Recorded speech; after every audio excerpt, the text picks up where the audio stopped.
اور زنا کے پاس بھی نہ پھٹکو، وہ یقینی طور پر بڑی بے حیائی اور بے راہ روی ہے۔ زنا کی حرمت جس کے حرام ہونے کی دو وجہ بیان کی گئی ہے۔ اول یہ ہے کہ وہ بے حیائی ہے، اور انسان میں حیا نہ رہے تو وہ انسانیت ہی سے محروم ہو جاتا ہے، پھر اس کے لیے کسی بھلے برے کام کا امتیاز نہیں رہتا۔ اسی معنی کے لیے حدیث میں ارشاد ہے، اذا فاتک الحیا ففعل ما شئت، یعنی جب تیری حیا ہی جاتی رہے تو کسی برائی سے رکاوٹ کا کوئی پرواہ نہ رہا تو جو چاہو گے کرو گے۔ اور اسی لیے رسول اللہ صلی اللہ علیہ وسلم نے حیا کو ایمان کا ایک اہم شعبہ قرار دیا ہے۔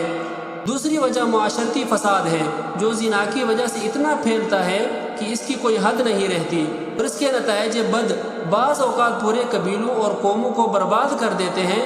فتنے، چوری، ڈاکہ، قتل کی جتنی کثرت آج دنیا میں بڑھ گئی ہے، اس کے حالات کی تحقیق کی جائے تو آدھے سے زیادہ واقعات کا سبب کوئی عورت اور مرد نکلتے ہیں جو اس جرم کے مرتکب ہوئے۔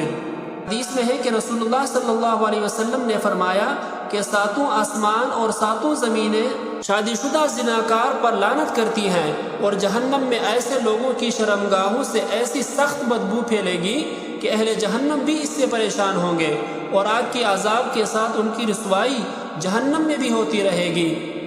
ایک دوسری حدیث میں ہے، حضرت ابو ہریرہ رضی اللہ تعالی عنہ سے روایت ہے کہ رسول اللہ صلی اللہ علیہ وسلم نے فرمایا کہ زنا کرنے والا زنا کرنے کے وقت مؤمن ہی نہیں رہتا، چوری کرنے والا چوری کرنے کے وقت مؤمن ہی نہیں ہوتا، اور شراب پینے والا شراب پینے کے وقت مؤمن ہی نہیں ہوتا۔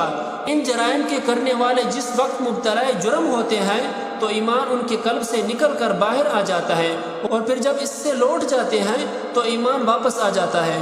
زناکاری اور اس کے ارد گرد کے تمام سیاہ کاریوں سے قرآن پاک رو رہا ہے۔ زنا کو شریعت نے کبیرہ اور بہت سخت گناہ بتایا ہے، وہ بدترین طریقہ اور نہایت بری راہ ہے۔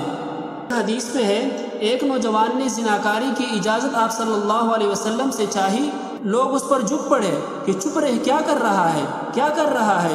آپ نے اس سے اپنے قریب بلا کر فرمایا، بیٹھ جا۔ جب وہ بیٹھ گیا تو آپ نے فرمایا، کیا تو اس کام کو اپنی ماں کے لیے پسند کرتا ہے؟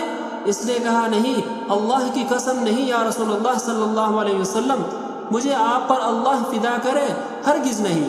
آپ نے فرمایا، پھر سوچ لے کہ کوئی اور کیسے پسند کرے گا؟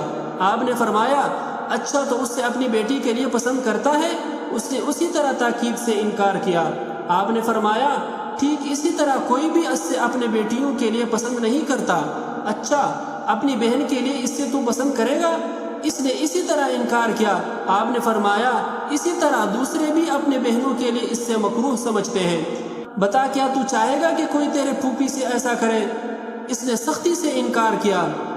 آپ نے فرمایا، اسی طرح کوئی اور بھی اس سے اپنی پھوپھی کے لیے نہ چاہے گا۔ اچھا، اپنی خالہ کے لیے؟ اس نے کہا، ہرگز نہیں۔ فرمایا، اسی طرح اور سب لوگ بھی؟